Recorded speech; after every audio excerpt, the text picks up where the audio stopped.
नमस्कार दोस्तों, how to start organic chemistry में हम लोग फिनॉल पर काम कर रहे थे। दोस्तों फिनॉल पे हमने 3 चीज़ें पढ़नी थी। फिनॉल में हम लोग काम कर रहे थे और फिनॉल पे एक पढ़ा था हमने टेस्ट ऑफ फिनॉल। इससे पहले आपने क्लिप में देखा था इसको। ये काफ़ी बड़ा टॉपिक था और बड़ा इम्पोर्टेंट टॉपिक था। उसके बाद preparation and properties of phenol, इससे पहले वाली जो क्लिप थी। और आज हम मेन जो काम करना चाह रहे हैं, acidic nature of phenol.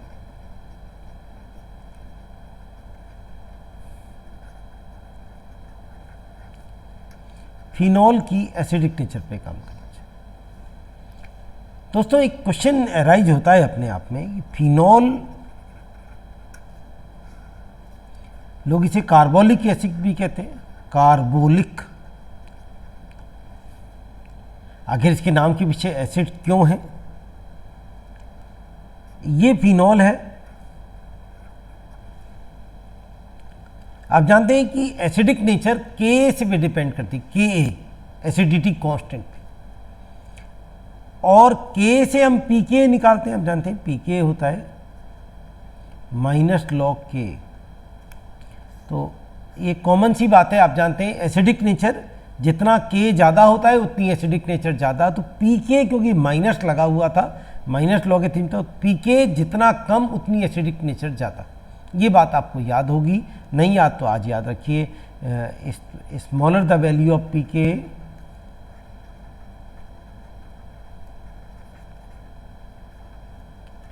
Stronger the acid. जितना पीके ज़्यादा उतनी एसिडिक नेचर ज़्यादा, पीके कम उतनी एसिडिक नेचर ज़्यादा। क्षमा चाहता हूँ। तो फिनॉल का जो पीके होता है दोस्तों, ये 10 की रेंज में होता है, approx in the range of 10। और दोस्तों जो वाटर होता है उसका पीके आपको मालूम होगा 15.7। तो फिनॉल तो काफ़ी एसिडिक है वाटर से। आप देख रहे हैं कि काफ़ी कम पीके है फिनॉल का, तो पानी से ज़्यादा, इसीलिए इसका नाम कार्बोलिक एसिड है। जो चीज़ें पानी से ज़्यादा एसिडिक होती हैं उनके नाम के पीछे एसिड आ जाता है। दोस्तों आप सरप्राइज करेंगे इस बात को जान के, ये एक एल्कोहल है, साइक्लोहेक्सेनॉल। बस फ़र्क है कि अंदर इसमें रिंग है, इसमें रिंग नहीं है। और जो एल्कोहल्स होते हैं उनका पीके इन द रेंज ऑफ 16 होता है।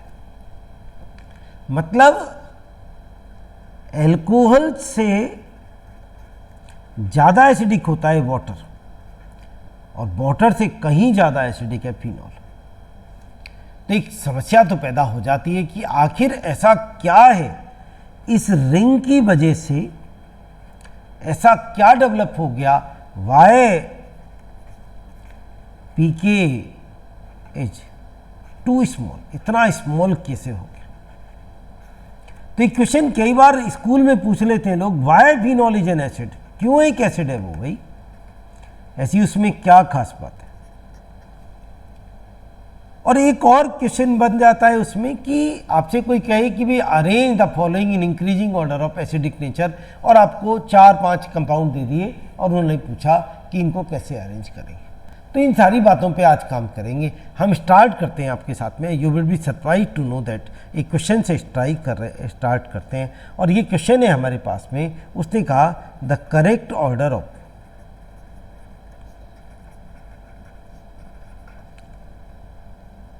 Acidity of the following is. अपना अपना तरीका होता है दोस्तों टॉपिक को स्टार्ट करने का। हमारा तरीका इस तरह से है, कुछ लोग और तरीके से स्टार्ट करते हैं जी।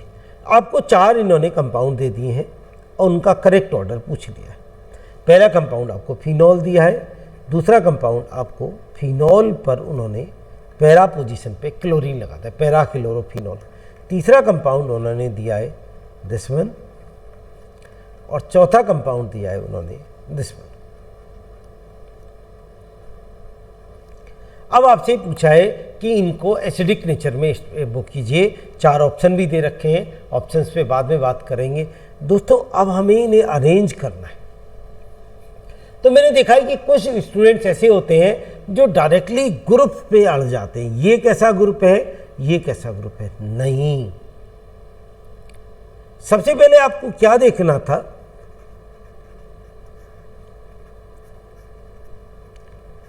आपको देखना है कि ये फिनॉल है, ये भी फिनॉल का डेरिवेटिव है, लेकिन भाई साहब ये तो कार्बोक्सिलिक एसिड है, बेंजोइक एसिड है, और ये भी बेंजोइक एसिड का डेरिवेटिव है। तो जैसे फिनॉल का पीके 10 की रेंज में होता है, ऐसे ही जो कार्बोक्सिलिक एसिड होते हैं इनका पीके 4 की रेंज में होता है साहब, इन द रेंज ऑफ 4, 4 की रेंज में पीके है। ये तो बहुत ज्यादा एसिडिक होते हैं फिनॉल के कंपैरिजन में। तो दोस्तों ये फर्स्ट है, ये सेकंड है, ये थर्ड है, ये फोर्थ है, तो ये बात तो पक्की है कि third and fourth are very acidic in comparison to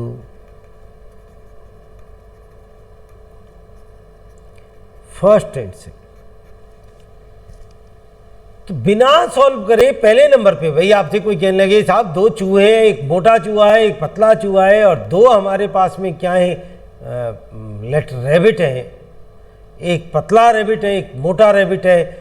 अब वजन के हिसाब से अरेंज करना है, भाई चूहा तो चूहा ही है, चाहे मोटा है, और रैबिट रैबिट ही है, चाहे पतला है बेचारा, लेकिन है तो रैबिट ही वो, तो रैबिट तो ज़्यादा मोटा होगा, ज़्यादा वजन होगा उसका ज़्यादा, तो बड़ा इसमें तो ये हो गया। अब इन दोनों में अगर हम देखें तो बहुत आसान सी बात होती है दोस्तों, बहुत आसान, बिल्कुल आपको मज़ा आएगा उसमें करने में, कि जो हेलोजेंस होते हैं वो इलेक्ट्रॉन विड्रॉइंग माने जाते हैं, और जितने इलेक्ट्रॉन विड्रॉइंग ग्रुप, अभी मैं लिस्ट बना दूंगा आपके सामने, जितने इलेक्ट्रॉन विड्रॉइंग ग्रुप होते हैं वो एसिडिक नेचर बढ़ाते हैं। तो हेलोजन जो है Cl इलेक्ट्रॉन विड्रॉइंग ग्रुप, तो यही कारण है कि फर्स्ट से ज़्यादा एसिडिक हो गया second, electron withdrawing acidic nature बढ़ाएंगे। अब इन दोनों में देखें तो ये एल्काइल ग्रुप है, एल्काइल इलेक्ट्रॉन डोनेटिंग ग्रुप होता है। मैंने देखा कुछ लोग इनको भी कंपेयर करने, भाई मेरे ये तो दूल्हा है, इन पे इफेक्ट देखना है, कोई ग्रुप आया है तो इनकी तो एसिडिक नेचर है ही जी, तो electron donating group acidic nature को घटाते हैं। बड़ा आसान हो गया यार, इसका मतलब 4 से ज़्यादा एसिडिक हो गया थर्ड। आपका आंसर आ गया साहब, आप सरप्राइज करेंगे, ये IIT 2009 है। हमने कहा है मित्तल सर ऐसी बात है, यस। केवल एक छोटी सी बात आपके दिमाग में कि 2 एसिड है भाई, 2 अल्कोहल फिनॉल है। दोस्तों क्वेश्चन बहुत आसान होता है, बस थोड़ा कॉन्सेप्ट की ज़रूरत होती है। अभी देखते हैं आगे आपके साथ में इसी तरह से चीज़ें चलाएंगे।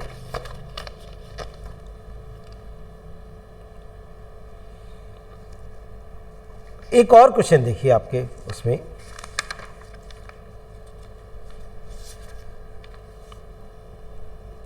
ये इन्होंने कहा arrange the following in increasing order of acidic strength. अब वो एसिडिक स्ट्रेंथ कहे, एसिडिटी कहे, सब एक होती हैं। पीके कहे तो उल्टा हो जाएगा, जितना एसिडिक नेचर ज़्यादा, स्ट्रेंथ ज़्यादा, उतना पीके कम, आप जानते हैं। अब उन्होंने पहला कंपाउंड बनाया फिनॉल, उस पर लगा दिया उन्होंने Cl, this is the first. दूसरा कंपाउंड बनाया उन्होंने फिनॉल और उस पर लगा दिया CH3 सेकेंड। तीसरा कंपाउंड बनाया उन्होंने फिनॉल और उस पर लगा दिया NO2 थर्ड। और चौथा कंपाउंड बनाया उन्होंने फिनॉल और फिनॉल पे लगा दिया OCH3। और आपसे पूछा कि बताइए इनका इंक्रीजिंग ऑर्डर ऑफ एसिडिटी क्या है। अब चारों फिनॉल है। पहली बात, ऑप्शन देख के तो बहुत आसान हो जाता है क्वेश्चन करना, हम ऑप्शन नहीं देख रहे हैं इसमें, चारों फिनॉल है। तो पहला वो जो हमने पहले वाले क्वेश्चन में देखा था उसकी जरूरत नहीं है। दोस्तों इलेक्ट्रॉन डोनेटिंग ग्रुप जो होते डिक्रीज एसिडिक नेचर, ये एसिडिक नेचर को डिक्रीज करते हैं। और इनमें सबसे बेकार इलेक्ट्रॉन डोनेटिंग होता है आर, उससे थोड़ा अच्छा होता है ओ आर, उससे अच्छा होता है ओ एच, उससे भी अच्छा होता है NH2, और भी हो सकते हैं। वैसे अभी इतने की ज़रूरत है।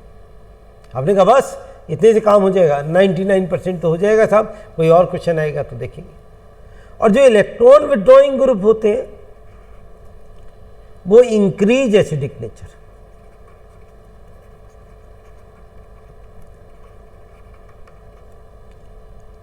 ये होते हैं सबसे खराब। हम इनमें माने तो आप हेलोजन मान सकते हैं।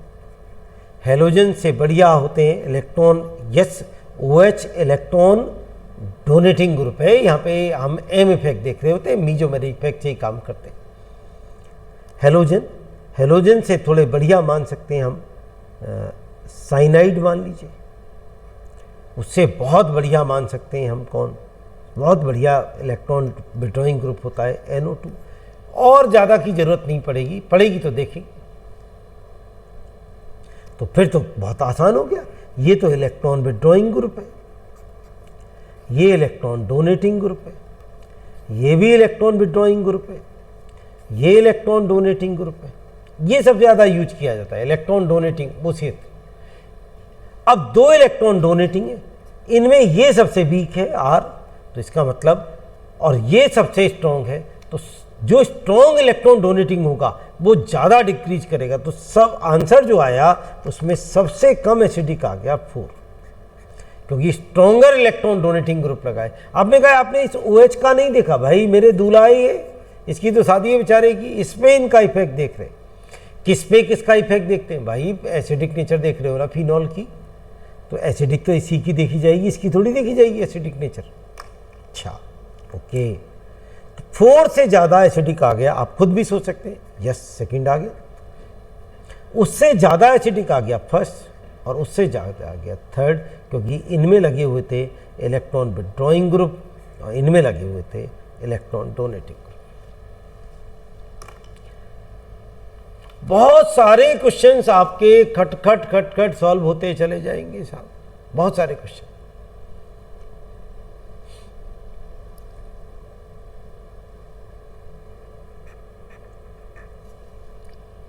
एनसीईआरटी के क्वेश्चंस अब खटाक से हो जाएंगे आपके, बस इलेक्ट्रॉन डोनेटिंग इलेक्ट्रॉन विड्रॉइंग देखिए, क्वेश्चन सॉल्व। हम अपने पहले टॉपिक पॉइंट पर आ जाते हैं, वाई फिनॉल इज एसिड।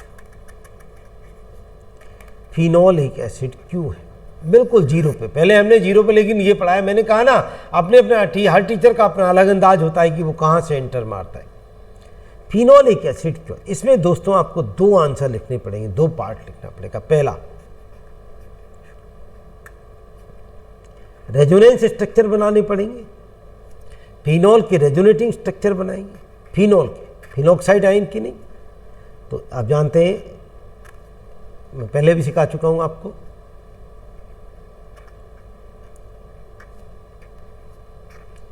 ये सब फिनॉल के, आप 12th में हैं और आप पे रेजोनेटिंग स्ट्रक्चर बनाने में थोड़ी समस्या आ रही है। दोस्तों प्लीज़ उस समस्या का निवारण कीजिए।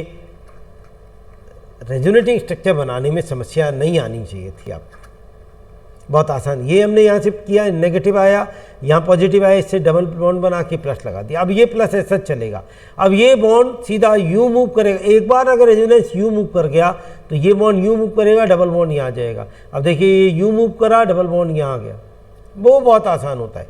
और आप चाहें तो एक और बना सकते हैं जिससे वो अपने नेट उसी पे पहुँच जाएगा जहाँ था। ये दोनों अलग अलग हैं, देखें आप, इसमें डबल बॉन्ड 2 ऐसे था क्लॉकवाइज, यहाँ यू है जी। ये फिनॉल के रेजोनेटिंग स्ट्रक्चर है। अब इन रेजोनेटिंग स्ट्रक्चर में एक समस्या है कि out of 5 resonating structure, 3 resonating structures में O पर पॉजिटिव चार्ज है। एज ऑक्सीजन, ये मोस्ट इलेक्ट्रोनेगेटिव है, यहाँ पे मोस्ट इलेक्ट्रोनेगेटिव इन फिनॉल। फिनॉल में मोस्ट इलेक्ट्रोनेगेटिव, वैसे तो आप जानते हैं फ्लोरीन होती है, carry positive charge. Hence, phenol is unstable and want to lose H ion. ये अपना H ion देके इस पॉजिटिव चार्ज से छुटकारा पाना चाहती है, H को भगा देगी प्लस देके और O रह जाएगा खाली, और ये H का इलेक्ट्रॉन ले लेगी तो सर्टेनली नेगेटिव प्लस चार्ज खत्म हो जाएगा। एक बात तो ये बतानी पड़ेगी। दूसरी बात आपको साथ में बतानी पड़ेगी, चाहे 1 नंबर का क्वेश्चन है चाहे 2 नंबर का क्वेश्चन है, आपको इतना तो लिखना पड़ेगा ही। जरूरी नहीं है कि साइंस में हमेशा 1 नंबर के क्वेश्चन में एक लाइन लिखी जाए। अब फिनॉल को आपने आयोनाइज किया, हर दुनिया का हर एसिड इस तरह से आयोनाइज होता है, H ion निकाल, ये बन गया फिनॉक्साइड आयन। अब आपको बताना पड़ेगा कि फिनॉक्साइड आयन स्टेबल हो। फिनॉक्साइड आयन क्योंकि स्टेबल है इसलिए ये इक्विलिब्रियम इज स्टेबल, ये भी स्टेबल है ड्यू टू रेजोनेंस। वो अनस्टेबल था रेजोनेंस की वजह से, क्योंकि ऑक्सीजन पे पॉजिटिव चार्ज आ गया था।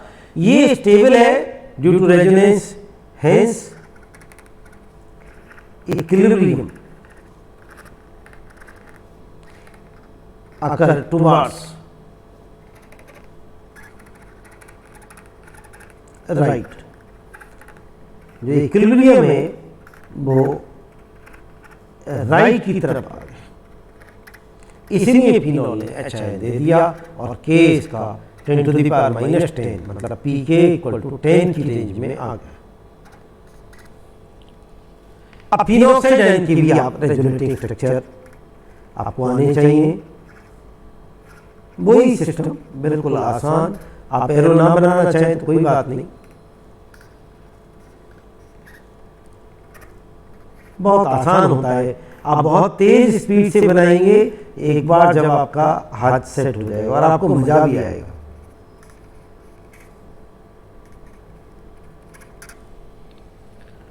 फिनॉल क्यों एसिड है, इस क्वेश्चन का जवाब आपकी समझ में आया होगा। आजकल एडजस्टेंट रीजन भी आ जाते हैं बोर्ड में, कंपटीशन में।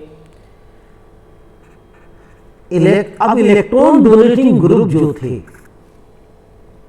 वो एसिडिक नेचर को घटा रहे थे। क्यों घटा रहे थे? Electron donating group decrease stability of phenoxide ion, क्योंकि वो इसे इलेक्ट्रॉन देते हैं, और जब इलेक्ट्रॉन देंगे तो उसमें तो नेगेटिव चार्ज था बेचारा, वैसे ही अनस्टेबल था, ऊपर से किसी ने इलेक्ट्रॉन दे दिया। Electron donating group decrease stability of phenoxide ion. वो फिनॉक्साइड आयन जो स्टेबल था उसकी स्टेबिलिटी को घटाते, hence decrease K and decrease acidic nature.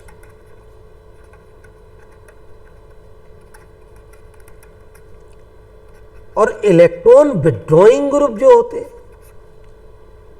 Increase, क्योंकि वो इलेक्ट्रॉन ले रहे हैं तो फिनॉल का नेगेटिव चार्ज खत्म कर देते हैं, वो खींच लेते हैं अपनी तरफ इलेक्ट्रॉन को। Electron withdrawing group increase stability of phenoxide ion.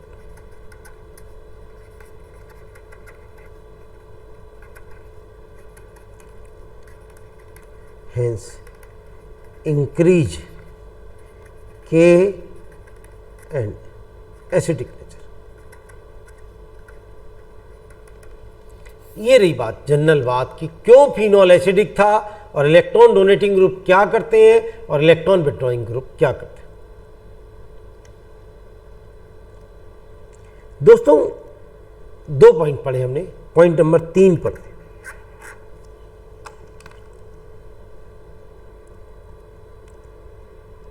अगर सब्स्टिट्यूएंट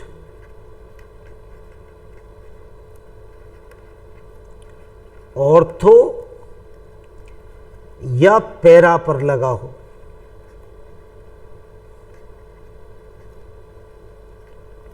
तो electron donating group and electron withdrawing group resonance effect से देखते हैं। जो हमने भी बताए थे वो रेजोनेंस इफेक्ट से बनाए थे।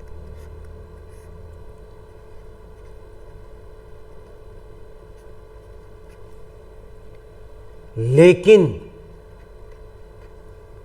इफ सब्स्टिट्यूएंट, जो सब्स्टिट्यूएंट लगा हुआ है, इज एट मेटा पोजीशन, अगर वो मेटा पे लगा हुआ है, तो आप जानते हैं मेटा से रेजोनेंस इफेक्ट अप्लाई नहीं होता, तो हम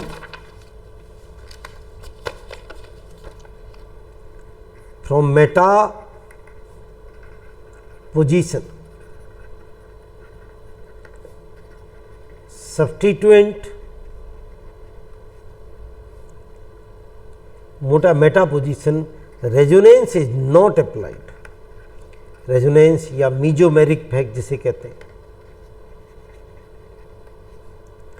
इज नॉट अप्लाइड, आप जानते हैं वो अप्लाई नहीं होता। Hence if substituent is at meta position,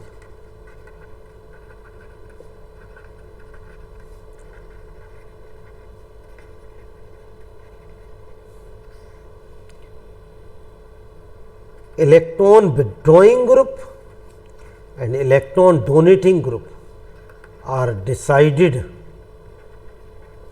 by inductive effect, तब वो इंडक्टिव इफेक्ट से डिसाइड होते हैं। फॉर एग्जाम्पल, आपसे कोई कहे फिनॉल मेटाक्लोरोफिनॉल,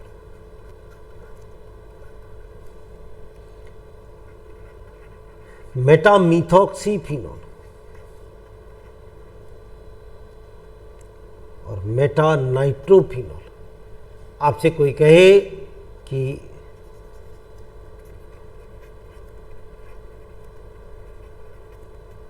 और मेटाक्रिसॉल भी ले लेते हैं, एसिडिक नेचर में अरेंज कर दीजिए, ये first, second, this one third, fourth, fifth. अब दोस्तों याद रखिए, प्लस आई जो होता है वो आर होते हैं बस, बाकी सब माइनस आई होते हैं।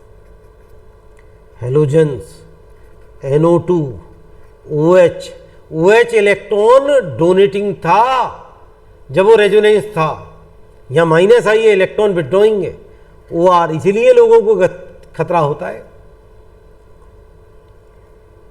ये सब क्या है, R माइनस आई, तो ये तो प्लस आई है क्योंकि मेटा पे लगा हुआ है, तो हम केवल रेजोनेंस इफेक्ट नहीं देख रहे, हम इंडक्टिव इफेक्ट देख रहे हैं केवल। मेटा आप समझते होंगे। तो ये इलेक्ट्रॉन डोनेटिंग ग्रुप है, ये इलेक्ट्रॉन विड्रॉइंग है, और ये सबसे स्ट्रांग होता है, सरदार है, NO2 सबसे ज़्यादा होता है। ये इलेक्ट्रॉन विड्रॉइंग है, तो वैसे ही आप जानते हैं हेलोजेंस होते हैं, ये भी इलेक्ट्रॉन विड्रॉइंग है, इसी का झगड़ा रहता है। तो आप समझ गए होंगे सबसे कम एसिडिक जो है हमारे पास में वो है फिफ्थ से ज़्यादा गंजा, इस पर कोई और ग्रुप है ही नहीं। उसके बाद में ये थर्ड, फिर हेलोजन बहुत स्ट्रॉन्ग है, इंडक्टिव इफेक्ट की बात करें तो सेकंड, और सबसे ज़्यादा fourth. This was the point number 3। दोस्तों अगर ये पॉइंट नंबर 4 पे काम करें, अगर फिनॉल पे हम ग्रुप लगा के एक ग्रुप लगाएं और उसे ऑर्थोमेटा पैरा पे शिफ्ट करते हैं, तो कई सारे फैक्टर एक साथ काम करते हैं। जैसे फिनॉल पे अगर मैं NO2 लगा दूं तो फिनॉल से ज़्यादा एसिडिक होता है मेटानाइट्रोफिनॉल। आप जानते हैं मेटानाइट्रोफिनॉल क्यों होगा, due to minus I effect, यहाँ पे रेजोनेंस तो नहीं लगेगा। उससे ज़्यादा एसिडिक होता है ऑर्थोनाइट्रोफिनॉल, ये एक्चुअली सबसे ज़्यादा होना चाहिए था, पैरा से भी ज़्यादा, लेकिन इसमें एक समस्या आ जाती है। तो पहले तो ज़्यादा क्यों है, उसका कारण है it is electron withdrawing due to resonance, resonance की वजह से इलेक्ट्रॉन विड्रॉइंग है, एंड माइनस आई इफेक्ट भी लगा रहा है, वो भी स्ट्रॉन्ग, बहुत पास में। आप जानते हैं आई इफेक्ट डिस्टेंस पे डिपेंड करता है, और इसमें एक समस्या है कि इसमें हाइड्रोजन बॉन्डिंग पाई जाती है इंट्रा, जिससे कुछ एसिडिक नेचर कम हो जाती है इसकी, जैसे द इंट्रा, इससे एसिडिक नेचर कुछ कम हो गई है इंट्रा मॉलिक्यूलर हाइड्रोजन बॉन्डिंग, और उसकी इसलिए पैरा इससे आगे निकल गया, जबकि पैरा थोड़ा पीछे होना चाहिए था इससे।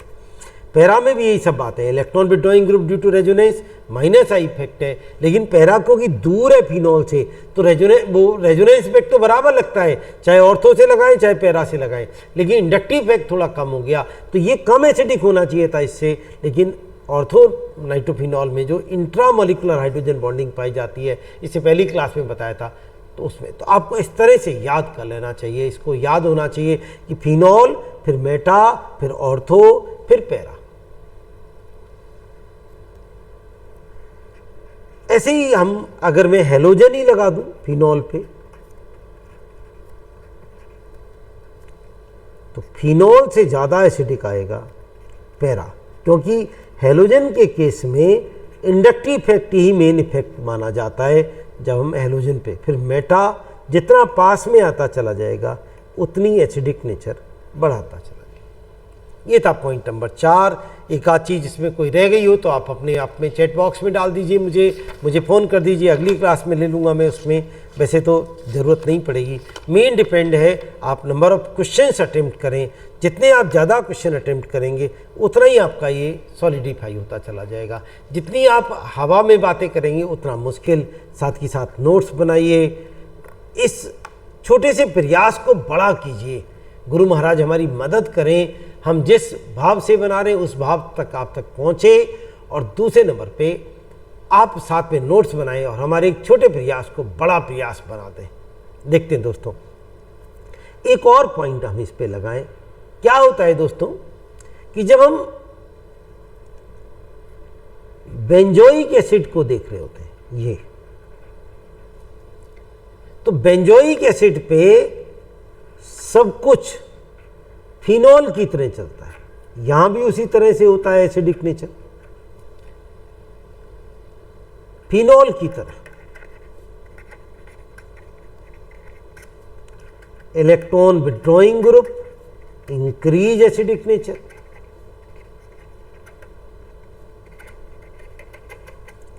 Electron donating group decrease acidic nature. सब कुछ ऐसे चलता है,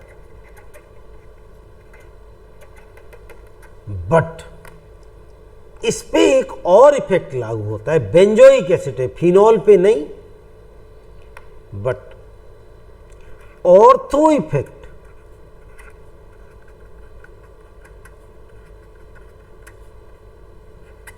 is applicable on benzoic acid. Benzoic acid पर ऑर्थो इफेक्ट लगता है। ऑर्थो इफेक्ट क्या करता है? Any ortho substituted benzoic acid, any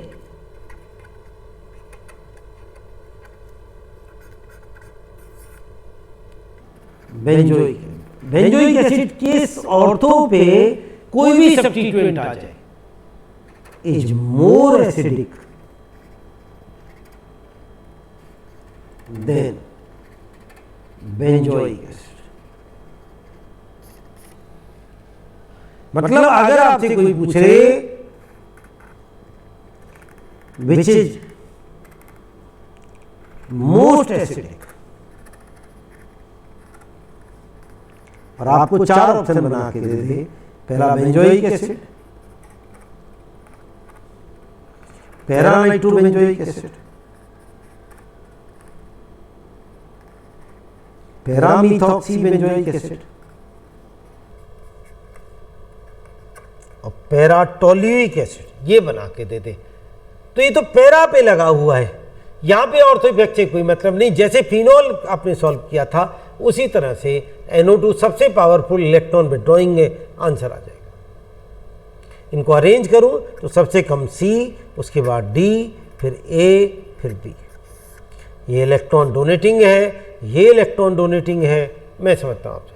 लेकिन यही क्वेश्चन ऐसे आ जाए विच इज मोस्ट एसिडिक,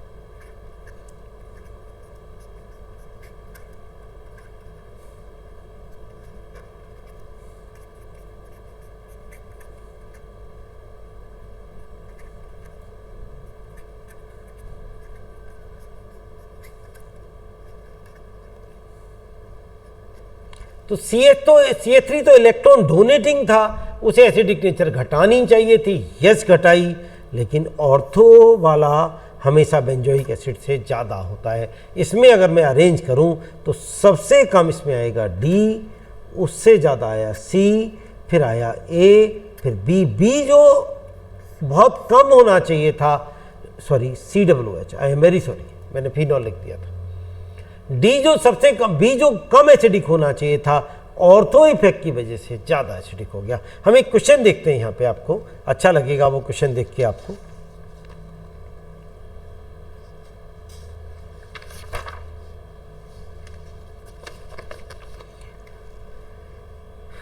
ये साहब इंक्रीजिंग ऑर्डर ऑफ एसिडिटी पूछा आपसे।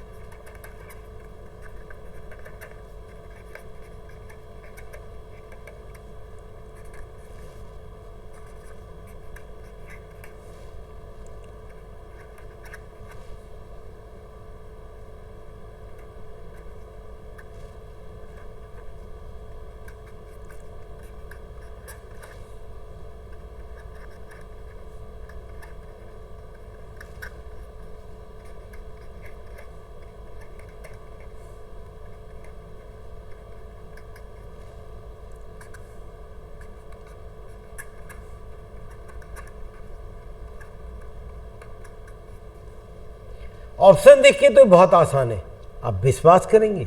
ये IIT एडवांस 2016 है। बेंजोइक एसिड की ऑर्थो पोजीशन पे 2 OH लगे हुए हैं, एक लगा हुआ है। OH ऑर्थो पे बढ़ाएगा, OH वैसे इलेक्ट्रॉन डोनेटिंग होता है। यहाँ मेटा पे तो इलेक्ट्रॉन I- इफेक्ट लगेगा, +I आप जानते हैं रेजोनेंस नहीं लगता पैरा से जी, भाई एडवांस का क्वेश्चन है। लेकिन मजे की बात देखिए, सबसे ज़्यादा एसिडिक इसमें फर्स्ट होना चाहिए, फिर सेकंड, क्योंकि ऑर्थो पे लगा हुआ है, बेंजोइक एसिड की ऑर्थो पे, और फिर आना चाहिए इसमें थर्ड, और सबसे कम आना चाहिए फोर्थ।